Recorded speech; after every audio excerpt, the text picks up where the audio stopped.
दिनै उदालगुरि जिल्ला बारग' NDFBआ बारग' एक्स NDFB इउनाइटेड फार्मआ उदालगुरि जिल्लानि सिङाव थानाय जेसेबां बारग' NDFBफोर दङ बिथांमोनखौ लानानै गोथौयै माखासे खोथा बाथ्राफोरखौ सावरायलायनाय जादों।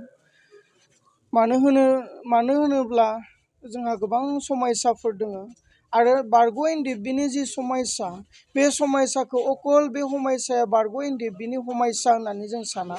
बे समयसाया गासै बर' रायजोनि एबा बर' हारिनिनो समयसा होननानै जों सानो। मानो होननानै बुङोबा जोंहा स्टेन्डिं इसुफोर दङ जेरावनोखि दिनैसिम 64 जन बारग' NDFBफ्रा जोबथेसालियाव दङ रन्जन दैमारि सारजों लाफानानै 64 जन दङ।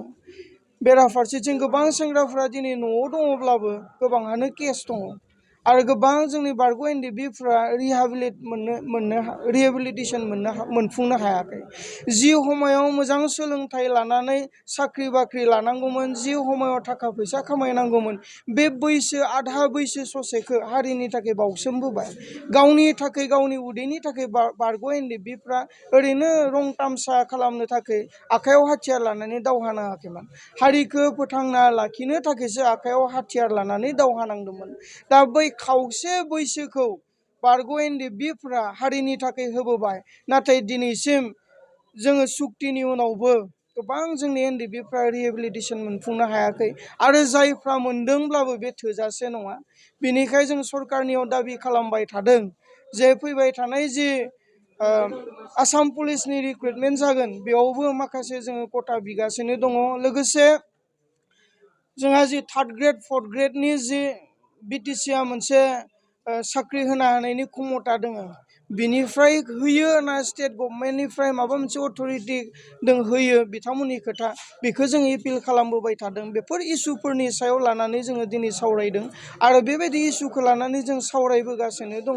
थांनाय 3 बोसोर 4 बोसोरखौ जोङो नेबाय। जायफोरा खुंथायाव दङमोन, जायफोरा सरकाराव दङमोन, बिथांमोनखौ जोङो नेबोबाय जे जोंनि जेसेबांखिनि समयसा दङ बे समयसाखौ बर' जाथिनि समयसा होनना नाजावना लानानै बे समयसाखौ समाधान खालामनांगौ होनना जों एपिलबो खालामबोबाय, मावबोगोनदां होननानै जोङो नेबोबायबो। नाथाय दिनैसिम मावफुंना होनायखौ जों नुवाखैसै। नंगौ, स्टेट गभर्नमेन्टआ 3 मानसिफोरनो दायित्व होदोंमोन, जेरै दुलाराय बर' फरायसा आफादनि आफादगिरि दिपेन बर' आरो deputy chief Gobinda Basumatary, EM फेरेंगा, बिथांमोन 3खौ एपइन्ट खालामदोंमोन स्टेट गभर्नमेन्टआ जे NDFBनि जेसेबां स्टेन्डिं इसुफोर दङ बे इसुफोरखौ समाधान खालामनो थाखाय बिथांमोननो दायित्व होनाय जादोंमोन। नाथाय फेलार बे 4 बोसोराव बिथांमोना ससेबो मावनानै देखायासै आरो जोंनि जि इसुफोर बारग' NDFBनि जि समयसा इसुफोर दङ बेखौ अबेबा केसेरबारियाव गारना दोननायखौसो जों नुबाय। बेनिखायनो जों दिनै खनखांफिननानै बे जोंनि जिखिनि स्टेन्डिं इसुफोर दङ बिनि सायाव खामानि मावगासिनो दङ। जेलाव थानाय NDFBफोरखौ उदां अख्राङाव लाबोनो थाखाय जों नाजागासिनो। जेसेबां बारग' NDFBनि केस दङ बेफोर केसफोरखौ उइथड्र खालामनायनि थाखाय जों खामानि मावगासिनो।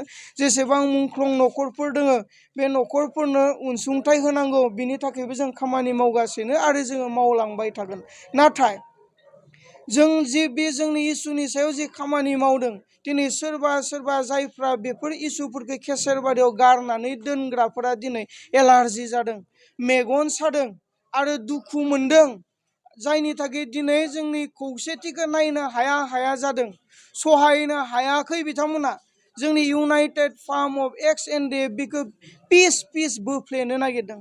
जाय व्यक्तिफोरा NDFBखौ बैखिनि समायनिफ्राय बोफ्लेबोबाय, गावस्रा होबोबाय, बै व्यक्तिफोरानो दिनै आरो जों गथायसे जानानै थानायखौ नायनो हाया जादों आरो जोंनि इउनाइटेड फार्म अफ एक्स NDFBखौ बोफ्लेनो नागिरदों। बे राजखान्थियारिफ्रा राजखान्थिखौ गेलेखागोन, गेलेथों, नाथाय आं खावलायगोन जोंनि बारग' NDFB बिथांमोनखौ जे नोंथांमोना धैर्य हम।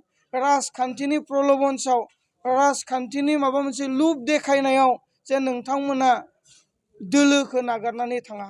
जोङो नुबोदों जाय मेन्दाया दोलोखौ नागारो बे मेन्दाया महाबा मुसा लख्राजों जाजाहैखायोखा। बेनिखाय जाहाथे दोलोखौ नागारनानै थाङा, जोंनि इसुनि सायाव जों गसंनानै खामानि मावगोन आरो फैबाय थानाय समावहा जों जोंनि गासै समयसाखौ समाधान खालामनानै लानो हागोन। बेनिखाय आं खावलायदों, जाय राजखान्थियारिफ्रा इउनाइटेड फार्मखौ लानानै राजखान्थि गेलेनो नागिरदों, नोंथांमोना बिनिफ्राय गोजानाव थानांगौ। आरो जाय जोंनि बारग' NDFBफोर, नोंथांमोनाबो बुजिदो, जोंहा जिहेतु इसुसफोर दङ। जोङो जि खामानिखौ दायो मावबाय थादों बे राजखान्थि नङा, जोङो जोंनि इसुनि सायावसो खामानि मावगासिनो दङ। बेनिखाय राजखान्थियारिफ्रा राजखान्थिखौ गेलेखागोन। बेनिखायनो नोंथांमोना जाहाथे गेलेजाया, गोसोखौ हमथानानै जोंनि इसुनि सायाव जाहाथे खामानि मावनो ज' थालायो, जोंखौ बोलो होयो आरो जोंखौ सहाय होयो, बेखौसो आं अनुरद खालामहरगोन। एकर्डनि सायाव मा बुंनांगौ बेखौ जथेस्थ' सम बारलांबाय आरो गोबां सान्थौगिरिफ्रा गोबां खेंफोरथि होलांबाय। सोरबा डक्टरेट खालामनाय, सोरबा सान्थौगिरि, सोरबा थुनलाइगिरि, सोरबा हारि सिबियारि, आलादा आलादायै बिटिआर गोरोबथानि सोमोन्दै गोबां बिबुंथिफोरखौ होलांबाय। आरो आं बारग' NDFB हिसाबै नैबे एक्सपिरियेन्सखौ नुनानै बै समाव जि बुंदों आरो दाबो आं बेखौनो बुंगोन। जों एक्सपिरियेन्सजों लोगोसे दायोबो मोन्दांथिबाय जि बिटिआर एकर्ड बा सुक्ति, एक्सुवेलि बे एकर्ड नङा, बे एग्रिमेन्ट, पिस एग्रिमेन्ट होनना बुंदों जेराव। आरो बे पिस एग्रिमेन्ट होनना बुंनाय लोगो लोगोनो बे एग्रिमेन्टआ जायफोरा असान्थि एबा हाथियार लानानै संग्राम खालामो, बेजों बे पिस एग्रिमेन्टखौ खालामनाय जायो। लामायाव जथेनानै जोंनो आलादा बर'लेण्ड नांगौ होनग्राफोरदों बेखौ पिस एग्रिमेन्ट जाया। पिस एग्रिमेन्टखौ आखायाव हाथियार लानानै संग्राम खालामग्रादों खालामनाय जायो। दा बे पिस एग्रिमेन्टआ जि जालांबाय, नाथाय बेयाव लिरखांजानानै थानाय दफाफोरखौ जोङो मोगथां महराव मावफुंनायखौ दिनैसिमबो नुवासै। मानोना बैखिनि समायावनो जोङो बुंखादोंमोन जे बे मोनसे इलेक्सननि मेनिफेस्ट'सो होनना, प्रमद बर'नि इलेक्सननि मेनिफेस्ट'सो होनना जोङो बुंखादोंमोन। दिनैबो बे मोगथां महरावनो दिनै बेनो नुजाबाय जे सुक्तियाव लिरना थानाय मोनसेबो दफाफ्रा दिनै मावफुंजायाखिसै। सेन्ट्रेल इउनिभारसिटि होन, रेलवे पस्ट फेक्टरि होन, अनेक लिरनाय दंमोन बेयाव, दिनैसिमथ' जों मावफुंनायखौ नुवाखै। बेयाव मावफुंदों होनना बुङोबा NDFBनि केम्पखौ डिसबेन्ड खालामदों, बिनि अनगायैथ' जेबो गैया। बिनि अनगायै जेबो मावफुंनाय जायाखै बेयाव। आरो बे सुक्तिनि गेजेरजों जे जेलाव थानायफ्रा उदां जानांगौमोन, बेबोथ' गैया। एरिया एक्सटेनसन जानांगौमोन, बेबो गैया। 60टा समस्ति जानांगौमोन, बेबो गैया। जेबो गैया बेयावहा।